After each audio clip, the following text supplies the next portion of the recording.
heure. C'est ça que vous comprenez. C'était la 4e heure. La 4e heure. Oui, c'est ça qu'on a lu. C'était la 4e. La veille de la nuit. C'était la veille de la nuit. Ça veut dire quoi? Il était déjà presque nuit. C'était 18 heures. Après avoir nourri, enseigné, les gens devaient faire quoi? Devaient partir. Et les disciples aussi devaient aller où Christ les avait dit d'aller. Ici, on nous dit que Christ avait obligé ses disciples à faire quoi? À traverser la mer. Mais si nous, ça c'est une autre histoire. Il y a une autre histoire, on nous dit, Christ était avec les disciples dans la barque. Pour faire quoi? Pour traverser de l'autre bord. Mais ici, nous voyons les disciples qui sont obligés, on les oblige par le maître de faire quoi? De traverser la mer pour aller de l'autre bord, mais sans Christ. Christ est où? Christ se dirige à la montagne. Les disciples commencent à traverser la mer. Bien aimés, les disciples arrivent juste au milieu de quoi? De la mer. Et le vent fait quoi? Le vent s'élève. Un vent contraire par rapport à là où ils allaient. Vous allez vous imaginer que dans l'ancien temps, les bateaux ne fonctionnaient pas comme nous les voyons aujourd'hui. C'était des bateaux à voile. Donc, ils se dirigeaient selon la direction du vent. Si le vent il va à gauche, donc ça veut dire le vent il quitte de ce côté pour aller de ce côté et ça les pousse d'aller de l'autre côté. Maintenant, ils arrivent juste au milieu de la mer, le vent souffle contrairement de la direction dont ils voulaient aller. Et les vagues font quoi? Les vagues s'élèvent. Mais les disciples, ils sont seuls dans la barque. Et ils commencent à s'inquiéter. Ils commencent à se poser des questions. Qu'est-ce qui nous arrive? Le maître n'est pas là. Le vent s'élève. Le flot s'élève. Pour faire quoi? Pour noyer les bateaux et faire mourir les disciples. La scène se passe en haute mer. Vous imaginez, bien aimés, ici les disciples sont voués à eux-mêmes. Le maître n'est pas là, leur espoir, il n'est pas là. Et ils se retrouvent au milieu de la mer. Et c'était à quelle heure? Pas la journée, mais la nuit. Ça veut dire, à cette époque-là, on ne peut pas voir les sauveteurs comme on les a aujourd'hui. Ils étaient voués à eux-mêmes, sans secours. Et là, on nous montre qu'ils sont paniqués, complètement paniqués. Dans une barque, vous vous retrouvez avec votre espoir qui n'est pas là. Parce que pour eux, l'espoir, c'était qui? C'était Christ. Pour eux, l'espoir, c'était Christ. Mais ils se retrouvent en pleine mer, au milieu, sans Christ. Est-ce que vous pouvez imaginer la scène bien? Pouvez-vous imaginer cette scène?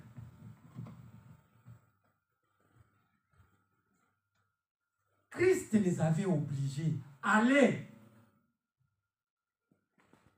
Mais ils vont là-bas, ils ne savent pas ce qui les attend.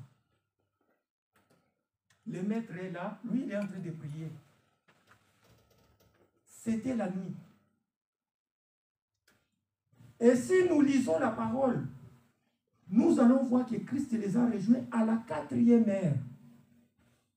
La 4e heure, ça veut dire, parce que dans les calendriers romains, à l'époque, qu'est-ce qui s'est passé? Les temps étaient subdivisés comme ça. La première heure, selon les temps romains, ça veut dire de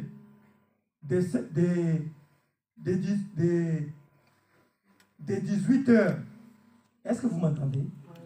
De 18 heures à 21 heures. Ça, c'est la première heure. Vous écoutez? C'est la première heure. De 18h à 21h, c'est comme ça que les Romains subdivisaient les temps. La première heure, de 18h à 21h, ça s'appelle première heure. De 21h à minuit, ça s'appelle deuxième heure. Et de minuit à 3h, ça s'appelle troisième heure. Mais la Bible nous parle de la quatrième heure. Donc ça veut dire que Christ était là de 4h à quelle heure? À 6h du matin.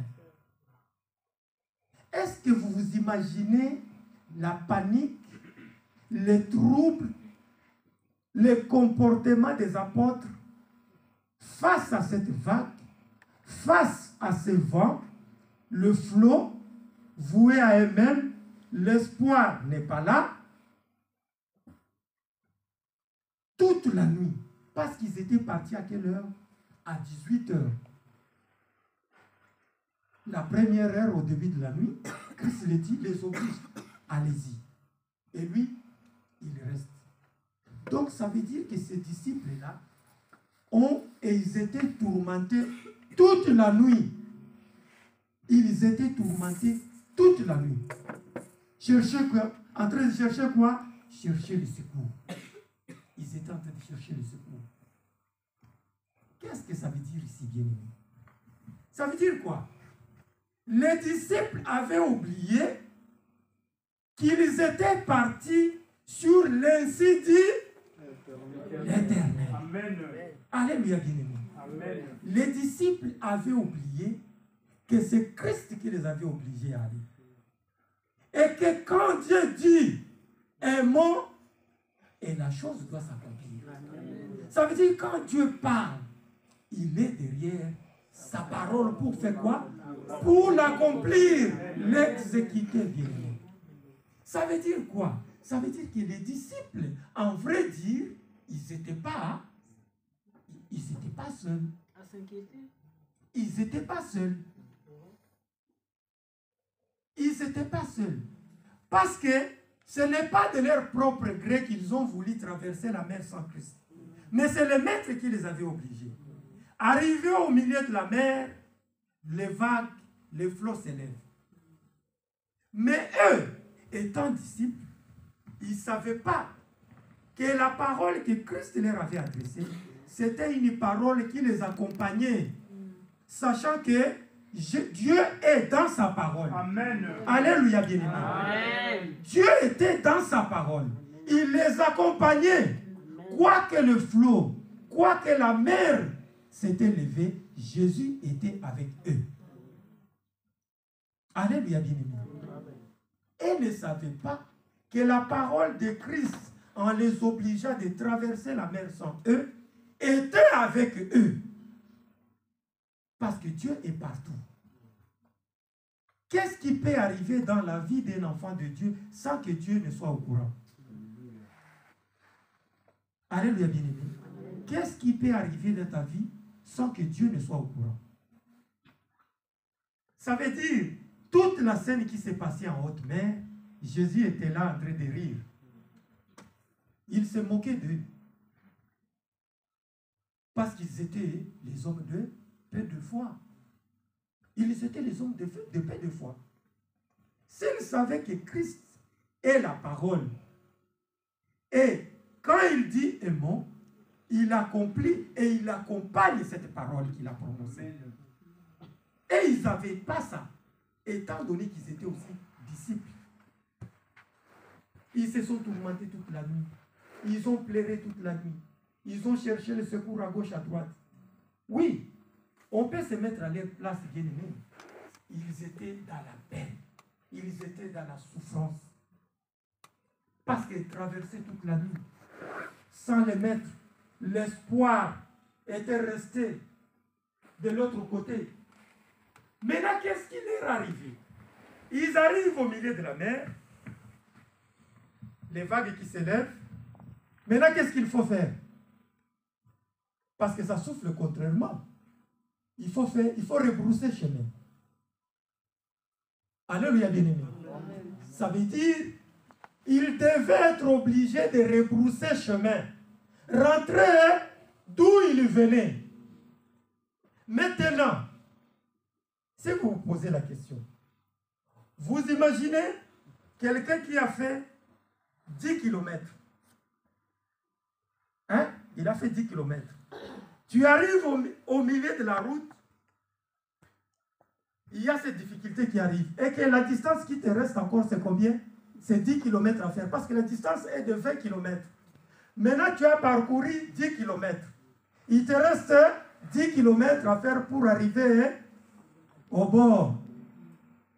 Le flot qui s'élève à 10 km, tu regardes à gauche, tu regardes à droite, tu te dis, bon, comme ça souffle, hein, contraire, donc je dois faire quoi? Je dois retourner d'où je viens. Mais pour eux, c'était aussi impossible. C'était impossible. C'était impossible. Bien aimé, l'illustration de cette parole de ce soir, ça veut dire quoi dans ta vie en tant qu'enfant de Dieu? Ça veut dire quoi? Ça veut dire que dans la vie d'un enfant de Dieu, les situations difficiles peuvent toujours arriver. Que tu le veuilles ou pas. Le flot qui est arrivé ici, le vent qui a soufflé, est-ce que ce sont les disciples qui l'ont souhaité? Est-ce que les disciples ont commis le péché? Est-ce qu'ils ont commis le péché? Donc ça veut dire que dans la vie d'un enfant de Dieu, certaines choses peuvent t'arriver. Pas parce que tu as péché, mais parce que Dieu a ordonné que cela arrive dans ta vie, afin de faire grandir ta foi et te donner la force de croire toujours que ce Dieu-là qui a ordonné que ces choses arrivent dans ta vie est toujours le même, capable de pouvoir subvenir à ton secours pour enlever ces choses-là. Alléluia, bien-aimé. Ne crois pas seulement que ta vie, les choses ne marchent pas parce que des fois, peut-être non, j'ai vu la vie des péchés ou parce que j'ai commis peut-être quelque chose. Non. Dieu est souverain. Il est souverain surtout dans la vie de ses enfants. Il peut ordonner quelque chose que ça puisse arriver dans ta vie. Pour que la chose est là, toi, tu puisses juste te poser la question. Moi, je suis un enfant de Dieu. Je suis un élu de Dieu. Je crois en Dieu. Je crois en sa parole. Et je sais que Dieu n'abandonne pas celui qui lui donne confiance. Alléluia, bien-aimé. La parole de Dieu reste irrévocable, bien-aimé. Elle ne peut pas se contredire quant à ce qui concerne les enfants de Dieu. Toi, tu as l'onction de Dieu. Tu as des situations difficiles dans ta vie. Des temps difficiles sont arrivés dans ta vie. Mais ces temps difficiles qui sont arrivés dans ta vie, est-ce que tu penses que Jésus ne voit pas? Est-ce que tu penses que Christ ne voit pas? Parce que si nous lisons la même parole, nous allons à Marc. Marc rencontre la même histoire.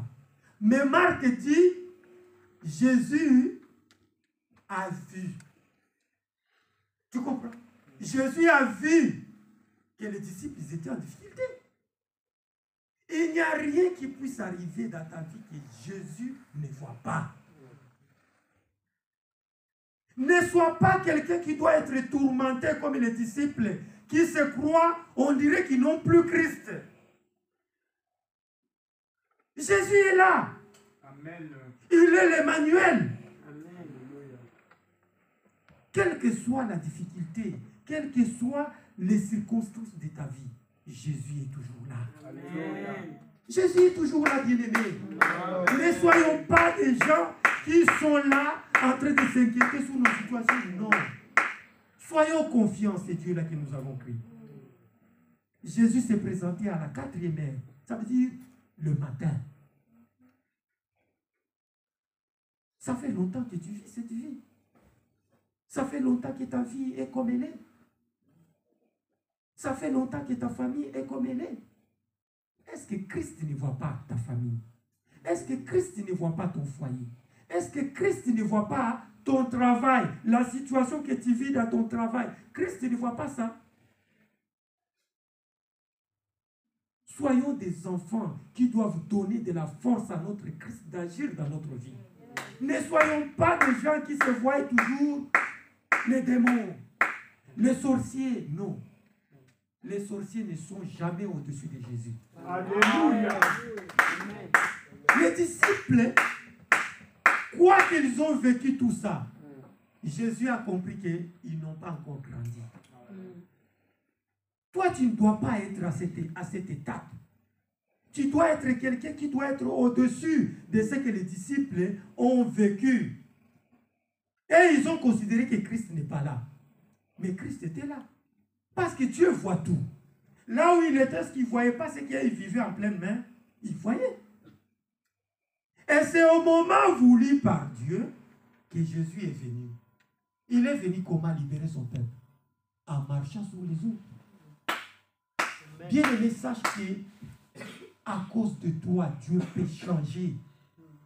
Dieu peut changer la nature de ce monde pour pouvoir te sauver toi. Amen. Christ a marché sous les eaux à cause de qui? C'est parce que au milieu de la mer, il y avait les oins de Dieu. C'est parce qu'au milieu de la mer, il y avait les élus de Dieu qui voulaient sombrer. Et Jésus, il s'est dit, je suis Dieu. Je dois aller sauver mon peuple. Quelle que soit la nature, lui, il est Dieu. Il a transformé ce que les scientifiques peuvent voir difficile. Qui, depuis que nous sommes vivants, a déjà vu quelqu'un marcher sur les eaux? Mais ce jour-là, Christ l'a fait. À cause de qui? À cause de toi et moi. Il n'y a rien que Christ ne soit capable de faire dans ta vie s'il sait que tu es en danger. Il n'y a rien, bien-aimé. C'est toi qui dois donner Christ cette force de venir te secourir. Tu dois crier parce que les disciples ont crié. Bien-aimé, les cris dans la vie d'un enfant de Dieu doivent être les derniers recours. Alléluia. Quand tu vois que les choses ne marchent pas bien dans ta vie, crie. Crie à Jésus. Bartimée a fait quoi? Bartimée a crié. Il a poussé les derniers cris parce il avait envie d'avoir la guérison. Quoique les gens lui disaient, calme-toi, arrête-toi. Ne dérange pas le maître. Mais Bartimée a fait quoi? Il a encore crié plus haut, très fort encore.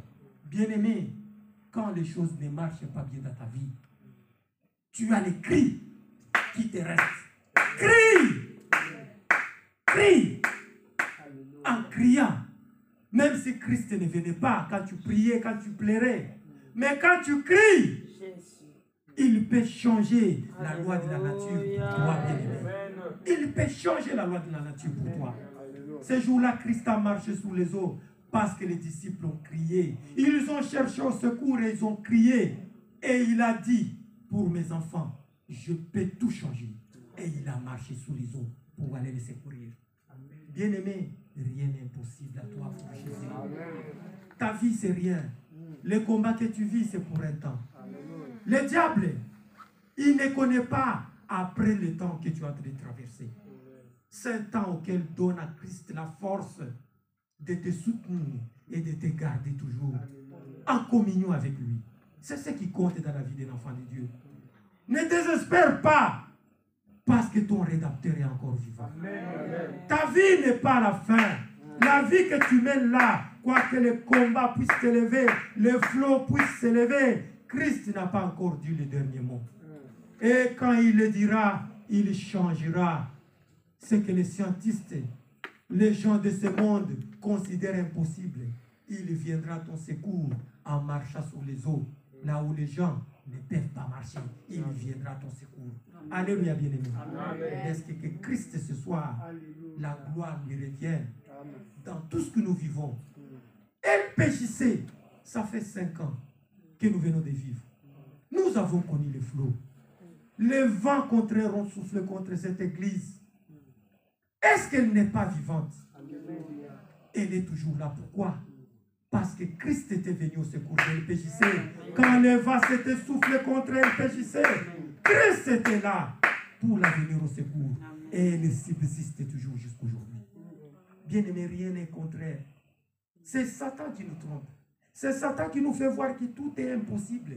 Bien-aimé, les secrets que je vais te donner ce soir, Quand Jésus te dit quelque chose, Jésus ne viendra pas te dire quelque chose dont toi tu es capable de faire.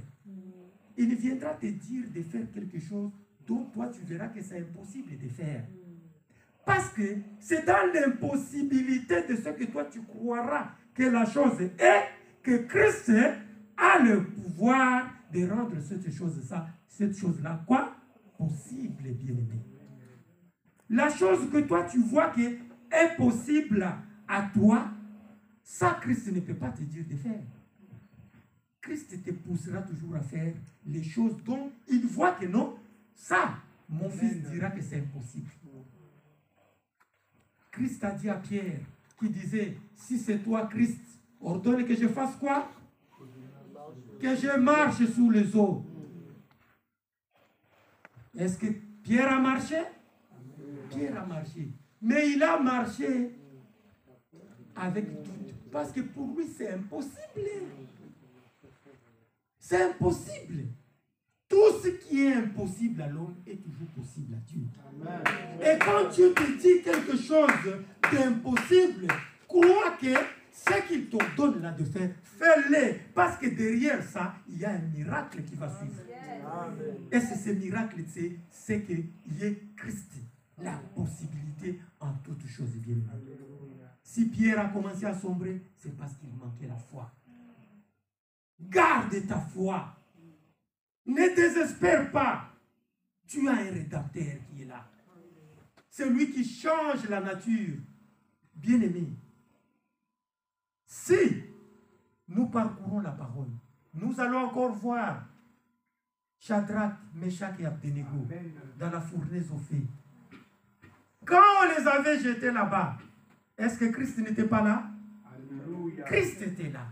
Alléluia. Mais Christ a attendu au bon moment. Parce ils voulaient faire voir un miracle à ceux-là qui se croyaient être le plus puissant.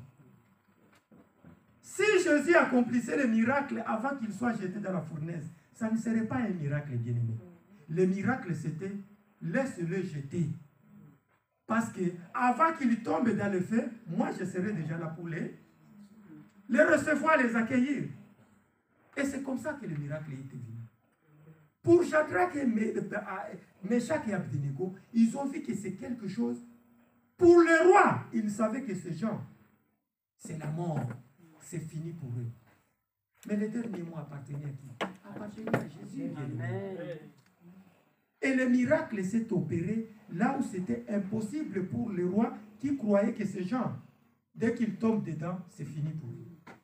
Bien-aimés, nous sommes des enfants d'un Père qui nous aime. Alléluia. Ne désespérons pas. Tout nous a été donné. C'est ta foi qui rendra Dieu fort dans ta vie.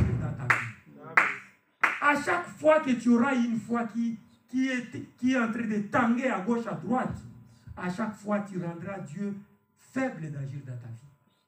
Ta situation, c'est une petite situation. Mais c'est juste la foi. Ah, c'est Dieu-là qui s'appelle Emmanuel. Lui qui n'est jamais en retard. Il vient toujours au bon moment. Parce qu'il était là à la 4e heure.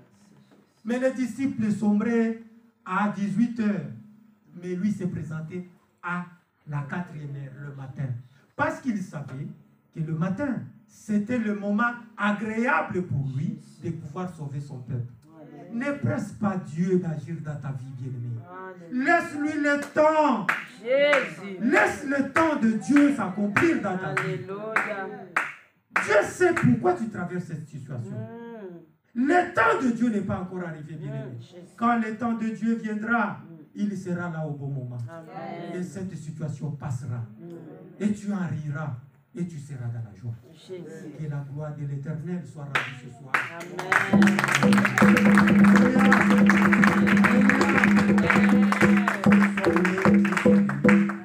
Que l'Éternel soit glorifié dans sa parole. Amen. Je vais laisser la parole à notre papa pour qu'il nous fasse encore entrer dans cette deuxième partie qui reste. Moi, je vais attendre encore